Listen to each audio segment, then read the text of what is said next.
the casino on Fremont Street had a meeting in the 90s.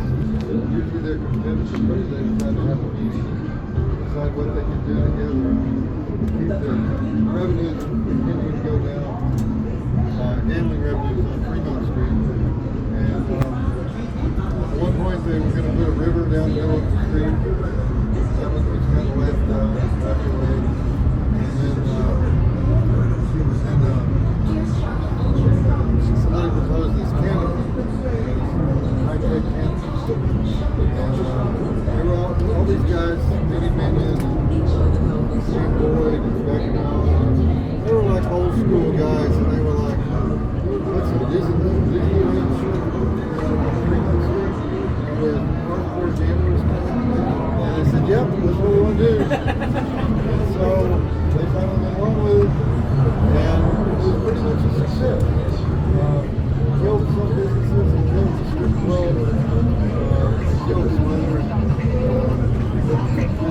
But for the most part, it created new business.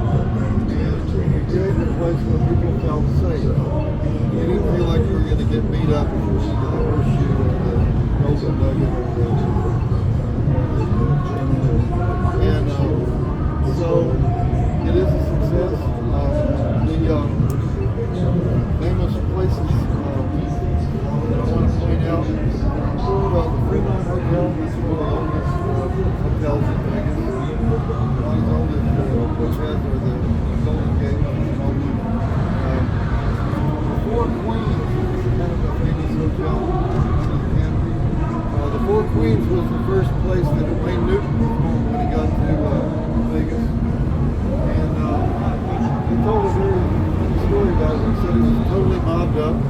He used to do five shows a day. He was underage. He was 14 or 15 years old. And one day a guy had a heart attack in the audience in the second show. And the guys rushed out and went to CPR, and he died on the floor. And the mob guys along the place decided they weren't going to call first responders and miss 3 more shows that day. So they just rolled him up in a carpet to get him on the side. They put him backstage, and said for the rest of the day he had to step over his dead body. He went on stage to do a show, and then at the end of the night they called the coroner and said, come get this guy. Nothing can interfere with the casino's operation.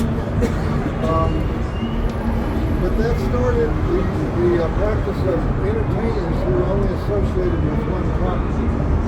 So when Elvis first came to Las Vegas, he was at the New Frontier. When he came back to Vegas, the New Frontier was no longer there. So he became associated with the International Hotel. And now today it's the Westgate. And he practically lived there for years. And Liberace was associated with the Riviera Hotel. The Rat Pack was associated with the Sands, Copa Room at the Sands. Siegfried and Roy were always associated with the Mirage. That's the only place that was there. Sammy Davis Jr. broke the color line at the El Rancho before Sammy Davis Jr. performed there. They never had a black performer. And then Sammy Davis also helped. Sammy Davis, for example, the Rat Pack also helped form this black-owned casino called the Moulin Rouge that opened in 1955. You go to the end of Fremont Street, it's on the other side of the railroad tracks. So it's lined up with Fremont Street, but on the other side of the tracks. And they tried to, it was the only place, I have to say this, Las Vegas was racist as fuck. You could not, the Italian mob was racist. This is like, if you go to those neighborhoods where the Italian mob is in New York and Chicago and everything, they were racist. They keep them all along. And so when they got to Vegas, it was the same thing. There were lots of places, lots of hotels, casinos, and everything. So the Moulin Rouge was the first one that had like mixed race. when they got out of business within about 3 years, for years it was this ruling what's that? That's the old Midland Bridge. They tried to do mixed race casinos. Look how they fucked up. You know. So anyway, there's still, I think there's still pieces of it there if you want to see it. It's across Interstate 15.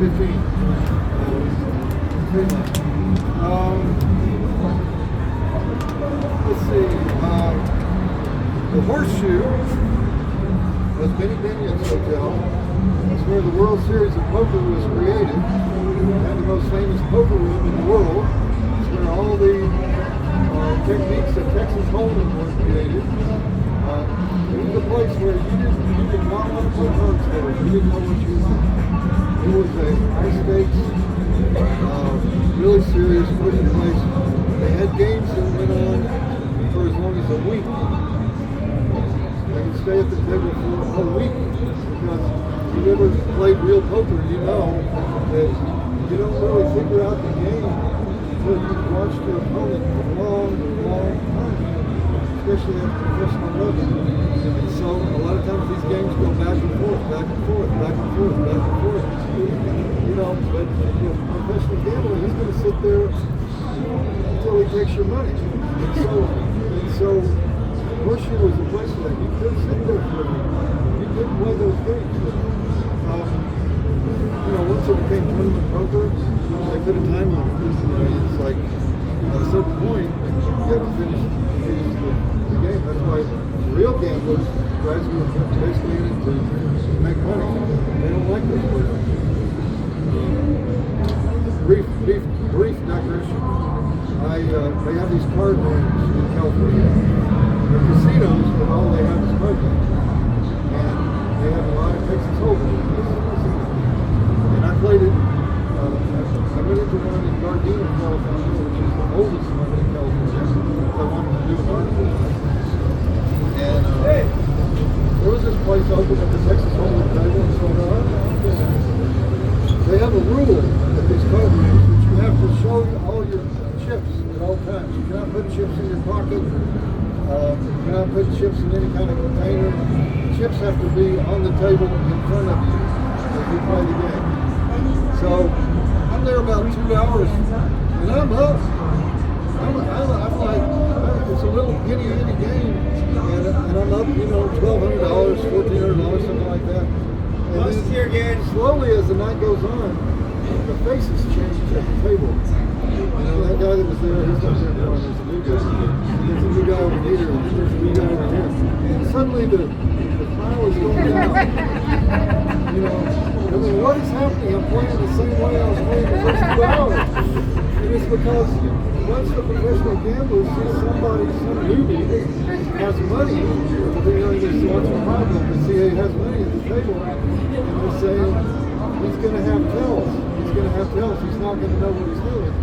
And so they move in, they read you, they see exactly what pattern you're playing, and they take all your money. And so they took all my money. Good poker lesson. Anyway, the Horseshoe Hotel was one of the few places that would take $1 million bet. Benny Binion would do a credit check on you. Sure, he had $1 million. And he would take your money. There was somebody else? Oh, okay. And so, and then he also had $1 million in a glass case at the front of his casino. All these different kinds of currency. They don't exist anymore, like the $5,000 bill. And it was real currency, the $10,000 bill. And when he died, his daughter took over the casino and she said, "I'll split that." She took it. It's no longer there. I don't know where you go to cash a $10,000 bill. It's that place. So anyway, the Golden Nugget. Did anybody have my book? I had Joe Bob. I wrote it at the Golden Nugget. I just checked in there for a couple of weeks.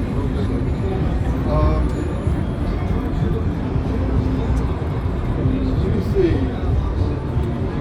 I had here somewhere. Well, I want to tell you,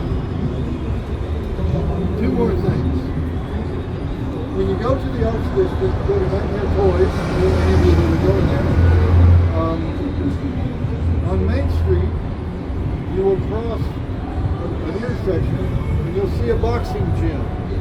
That is Johnny Taco's boxing gym. It's where Sonny Liston trained, it's where Mike Tyson trained, and it's where Larry Holmes trained.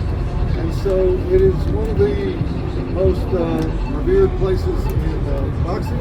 It's not active anymore. I think they occasionally open it for children's programs and things. You need us to get out of your way. We can move around the corner.